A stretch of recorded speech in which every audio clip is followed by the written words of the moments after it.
Hello students, welcome back to our new video. आज की video में हम फार्मास्यूटिक्स सब्जेक्ट के बहुत ही इंपॉर्टेंट टॉपिक बॉल मिल के बारे में स्टडी करने वाले हैं कि बॉल मिल का प्रिंसिपल क्या होता है, उसका कंस्ट्रक्शन देखेंगे, हम लोग डायग्राम देखेंगे, वर्किंग देखेंगे, एडवांटेज एंड डिसएडवांटेज, सब कुछ इस टॉपिक में हम लोग कवर करने वाले हैं।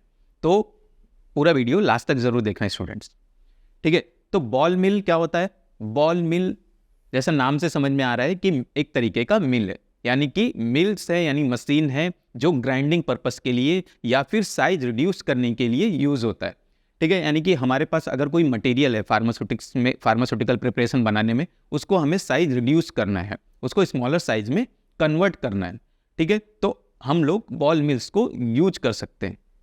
और जैसा कि नाम में समझ में आ रहा है कि बॉल मिल है, यानी कि इस मिल्स के अंदर कुछ बॉल्स होंगे, ठीक है। अब हम डिटेल में आगे इसका देखते हैं कि इसका प्रिंसिपल क्या होगा।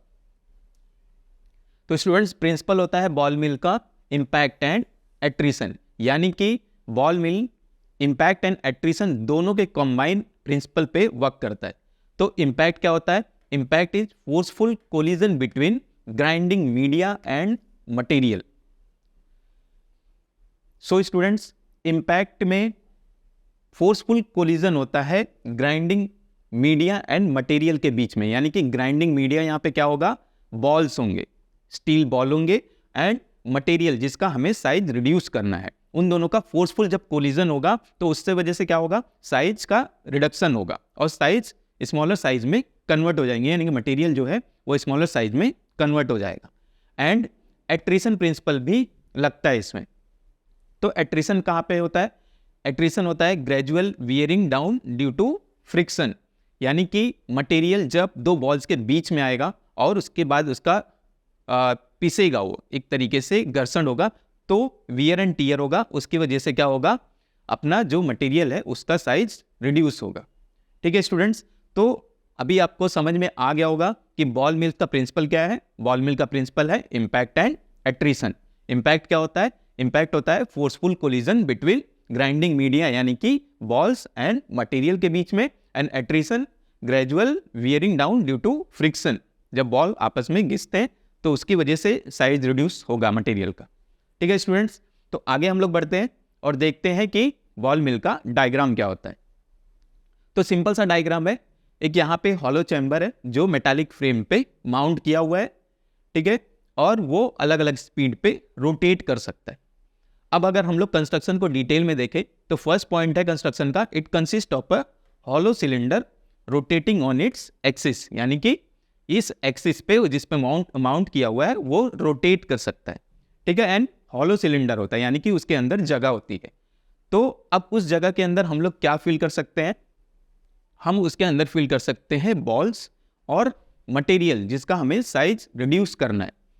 अब हम उस बॉल चैम्बर के अंदर अगर हम लोग बॉल और मटेरियल को डालेंगे और उसको रोटेट करेंगे तो वहाँ पे इंपैक्ट एंड एट्रिशन प्रिंसिपल लगेगा, उसकी वजह से साइज रिड्यूस होगा, ठीक है।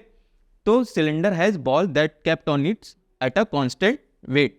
अभी जो बॉल्स है, हमने जो बॉल्स डाले हैं वो उसका वेट जो होता है वो कांस्टेंट होता है, हमको कांस्टेंट रखना है। एंड कंस्ट्रक्शन का थर्ड पॉइंट है ball size based on feed size and mill diameter, यानी कि यहाँ पे फीड साइज क्या है? यानी कि जिसका जो मटेरियल है जिसका साइज रिड्यूस करना है हमें वो है, एंड मिल का डायामीटर उस पर डिपेंड करेगा कि बॉल की जो साइज है वो हमें क्या रखनी है। फोर्थ पॉइंट है both the cylinder and the balls are made up of metal, यानी कि जो मिल्स है वो और जो हमने बॉल्स यूज किए हैं वो किसके बने होते हैं? मेटल के बने होते हैं, ठीक है स्टूडेंट्स। तो ये था डायग्राम और कंस्ट्रक्शन बॉल मिल का, यहाँ पे कि हॉलो चैम्बर होता है और वो अपने एक्सिस पे रोटेट करता है, और बॉल्स होते हैं और मटेरियल दोनों को हम लोग यहाँ पे चैम्बर के अंदर डालते हैं और उसके बाद फिर उसको रोटेट करते हैं। एंड बॉल की जो साइज होती है वो किस पे डिपेंड होती है? फीड साइज, यानी कि मटेरियल साइज जिसको हमें साइज रिड्यूस करना है उस पे, एंड मिल की डायमीटर पे डिपेंड करता है। Both cylinder and balls are made up of किसके बने होते हैं? मेटल्स के बने होते हैं। सो स्टूडेंट, आगे हम लोग बढ़ते हैं और उसका वर्किंग देखते हैं कि बॉल मिल की वर्किंग कैसे होती है। तो बॉल मिल के वर्किंग में फर्स्ट पॉइंट है material to be ground along with the balls is loaded into the cylinder. तो जिस मटेरियल का हमें साइज रिड्यूस करना है उसको हम लोग कहाँ पे रखेंगे? इस चैम्बर के अंदर डाल देंगे, अलॉन्ग विथ किसके? बॉल्स के, बॉल्स के साथ उसको हम लोग इस चैम्बर के अंदर डालेंगे। एंड सेकेंड पॉइंट क्या, हम लोग क्या करेंगे, सिलेंडर रोटेट्स, अभी हम इसको रोटेट करेंगे। रोटेट होने की वजह से क्या होगा, causing the balls to fall and grind the material. अभी जो बॉल्स रोटेट होने की वजह से क्या होंगे, बॉल्स ऊपर जाएंगे और नीचे आएंगे, इस तरीके से कुछ अप डाउन मोशन में मूव करेंगे। उसकी वजह से बॉल्स मूव हो रहे हैं और उसके साथ साथ मटेरियल भी मूव हो रहे हैं। तो कौन सा प्रिंसिपल लगेगा, हम लोग ने प्रिंसिपल में देखा था कि इम्पैक्ट एंड एट्रीशन प्रिंसिपल पे बॉल मिल वर्क करता है, तो वहां पे इम्पैक्ट एंड एट्रीशन होगा। तो impact and attrition between the balls and the material result in the size reduction, means impact and attrition होगा और उसकी वजह से साइज रिडक्शन अपना होगा। फोर्थ पॉइंट है, speed of the rotation is critical for effective grinding. अब कौन सी स्पीड पे उसे रोटेट कर रहे हैं, कितनी स्पीड पे उसको रोटेट कर रहे हैं, वो बहुत ही इंपॉर्टेंट है बॉल मिल में। अगर हम बहुत ही स्लो स्पीड पे या लो स्पीड पे अगर रोटेट करते हैं स्टूडेंट्स, तो क्या होता है, मिनिमम ग्राइंडिंग होती है, बहुत ही कम ग्राइंडिंग होती है, क्योंकि वहां पे बॉल्स जो होते हैं वो स्लाइड होते हैं और रोल ओवर होते हैं ईच अदर, यानी कि एक दूसरे के ऊपर रोल ओवर होते हैं इस तरीके से, और उसमें बहुत ही कम साइज रिडक्शन होता है। अगर हम उसको बहुत ही हाई स्पीड पे अगर चैम्बर को रोटेट करें तो उसकी वजह से क्या होता है, balls are thrown out due to the centrifugal force, यानी कि सेंट्रीफ्यूगल फोर्स की वजह से बॉल्स होते हैं वो आउटसाइड थ्रो होते हैं और इस तरीके से रोटेट करते हैं, और उस कंडीशन में बहुत ही कम साइज रिडक्शन होता है या negligible amount of size reduction होता है।